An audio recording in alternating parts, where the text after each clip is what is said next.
fact-checking 45's basically comments about the Democrats' impeachment and the cows that he made a comment about. Coming out of Washington, D.C., contrary to a statement by 45, Democrats are not aiming to kill cows, Iowa farmers, or you. 45's fictional take on what he calls the murderous Democrats, which he played for laughs at an Iowa Klan rally, came during a week dominated by the Senate impeachment trial and the multitude of distortions it produced. A look at recent rhetoric about impeachment, his newly signed trade deal, which was basically a rewrite, and more. Cows. 45 assailing the Green New Deal, which would crush our farms, destroy our wonderful cows. I love cows. Yeah, you love cows as long as they're on your dinner plate and you're stuffing them in your belly. They want to kill our cows. You know why, right? You know why? Don't say it. They want to kill our cows. That means you are next. The fact is, no one is coming after cows or people because of the Green New Deal, a plan put forward by some Democrats. It calls for huge spending to retool the economy to break its dependence on fossil fuels. The plan proposes working collaboratively with farmers to remove greenhouse gas emissions from agriculture as much as is technology feasible and does not try to force farms off of livestock. 45 is ignoring the plan itself and focusing on information sheet instead, then retracted by one of the sponsors that made a joke about banning cows in airplanes. 45 has further predicted that his trade deal will bring so much business to farmers that they would need more land and tractors. If so, what would presumably increase the slaughter of wonderful cows? Technically, it's not coming back. 45 on his daughter. 45 on his daughter Ivanka. He claims that she created over 15 million jobs for the people of our country, which she did not. It was going to be 500,000. I think we can do 500,000 within about a week. She broke that, and now she's up to 15 million jobs. It's fantastic. The fact is that it's not true. Less than half that many jobs have been added to the entire workforce during 45's presidency, and his daughter is not responsible for any of them. The squatter is referring to White House initiative led by Ivanka, his wife, that has garnered non-binding commitments from companies to provide 14 million or so training opportunities in the years ahead. Training for a job is not working at a job for money. There's no telling how many workers were already going to be trained absent the initiative. In many cases, the pledge simply confers a squatteral seat of approval on what some companies are doing anyway. By having companies sign this pledge, the administration is relying on the private sector to take on more of the financial burden of these training workers. Auto industry.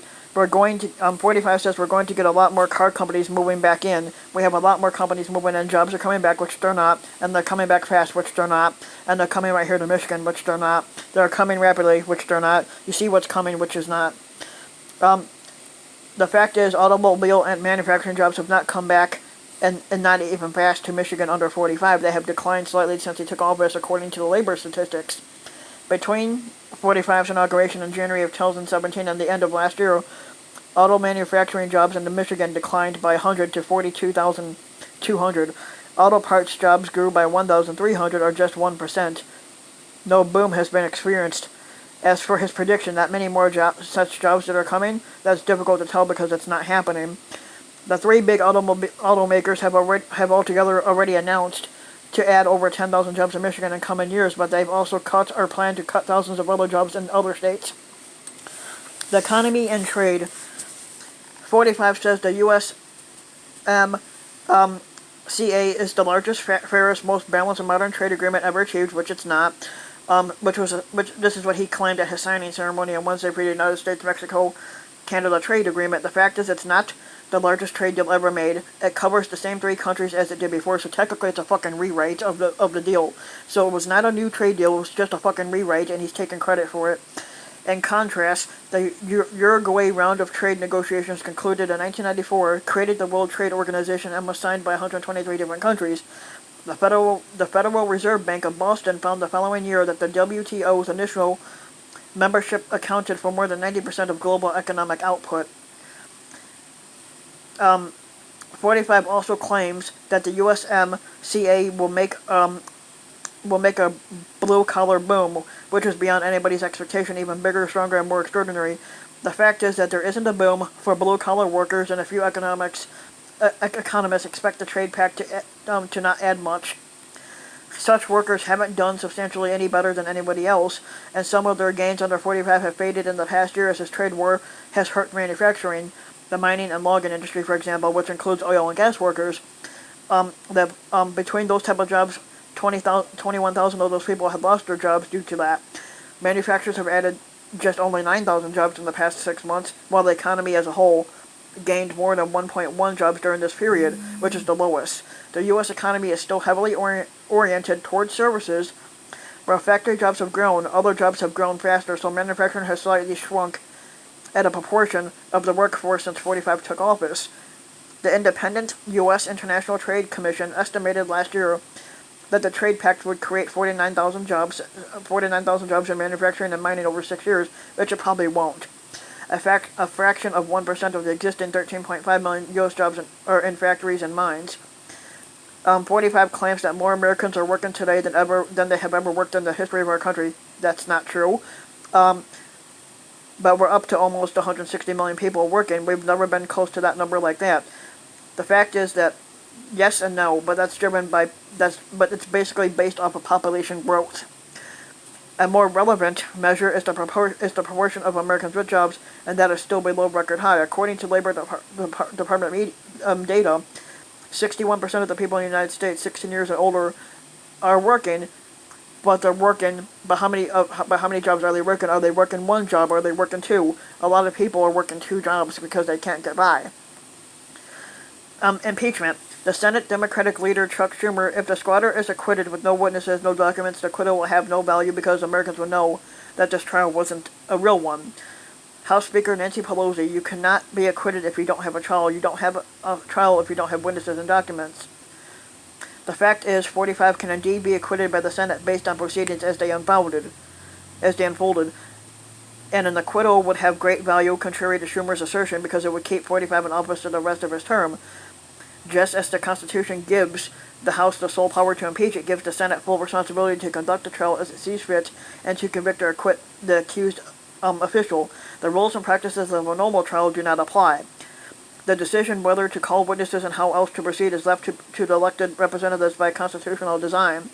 A majority of those representatives in the House voted to impeach 45, and the majority of them in the Senate voted to call no witnesses in the trial and they moved forward toward a verdict. Republicans who accuse Democrats of an unfair process in the House and Democrats who accuse Republicans of an unfairness in the Senate are entitled to their political arguments, but those points do not undermine the legitimacy of the process in either chamber. Another thing, 45 said that the Democrat-controlled House had never even asked Bolton to testify. Yes, they did, but you fucking blocked him. So quit fucking lying. The fact is that's false in its entirety. The House Democrats did ask Bolton to testify, and he did decline, and he did not show up for his deposition. 45 was also incorrect in suggesting impeachment witnesses are the sole province of the House. House Democrats decided not to pursue a subpoena compelling Bolton to testify in the House proceedings because he threatened to sue, which could have meant an extended court fight afterward. However, Bolton signaled his willingness to testify if he were subpoenaed. The Senate is empowered to summon witnesses if it chooses, contrary to 45's suggestion that it is up to the House only, but Republicans gathered enough votes to stop witnesses from being called in the Senate trial. Bolton's behind-the-scenes account is in the manuscript of his upcoming book, which I would love to read and get. It intensified calls from Democrats to make him a witness because it contradicted key assertions by 45 and his defense-blowing team that there was no evidence that the squatter conditioned aid to Ukraine on an investigation of his political rivals. 45's lawyer, Jay Sekulow, referring to 45's July 25th phone call with Ukraine's leader, asking a foreign leader to get to the bottom of issues of corruption, is not a violation of oath. Yes, it is. The fact is, 45 made no such request in the phone call, and beyond the phone call, there's scant, if any, evidence that 45 cared about Ukraine's history of systemic corruption, unless it might involve Hunter Biden, son of the former Vice President Joe Biden, a 45 political rival. Hunter Biden was on the board of Ukrainian energy company when his father was vice president. In the call, according to the rough transcript released by the White House, technically it wasn't a transcript, it was a fucking memo, 45 repeatedly pressed Ukrainian squatter Zelensky to investigate the Bidens and a groundless conspiracy theory that Ukrainians tried to help Democrats win the 2016 election. 45 didn't mention Ukrainian corruption. 45 delayed military aid to Ukraine despite the Pentagon review that found the country had made sufficient progress in cleaning up its legacy of corruption to merit the aid that Congress had approved. Sekulow The squatter of the United States, before he was the squatter, was under an investigation. It was called Crossfire Hurricane. The fact is, 45 was not under investigation before he started squatting in the White House. In fact, 45 says he was told that directly and repeatedly by then FBI Director James Comey. Comey has had the same publicity. The FBI counterintelligence investigation, dubbed Crossfire Hurricane, was underway when 45 took office, but that was into whether his campaign more generally coordinated with Russia to help tip the election. Agents were also looking criminally at several 45 aides, but that's different from 45 being under investigation. The situation did change after a matter of months when 45 fired Comey in May of 2017. After that happened, the FBI began looking into whether 45 had criminally obstructed justice, which he did. Former acting FBI Director Andrew McCabe has said that the FBI also has been investigating whether 45 might have been acting on behalf of Russia, which he probably is. Sokolow said that Zelensky was not pressured into basically, the fact is that's not true. The statement skirts important context. In and around the July 25th phone call, Zelensky was deferential to 45 as Ukraine, menaced by Russia, tried to keep U.S. military aid flowing. Even so, Ukrainian officials felt pressure for months to do 45's bidding, and Zelensky himself eventually complained about 45's dealings with him. The Associated Press reported that in May, even before taking office, Zelensky knew that vital military support might depend on whether he agreed to investigate the Democrats as 45 was demanding. After the July 25th call, Zelensky said he had no problem with 45's comments on the call, which I think he did, but by then Ukrainian officials were wondering why the aid was being held up, and in October, while insisting that there was no pressure on blackmail from the U.S., which technically there was pressure on blackmail, he criticized 45 for blocking the aid and for casting his country as corrupt. If you're a strategic partner, then you can't go blocking anything from us, he told Time. I think that's just about fairness.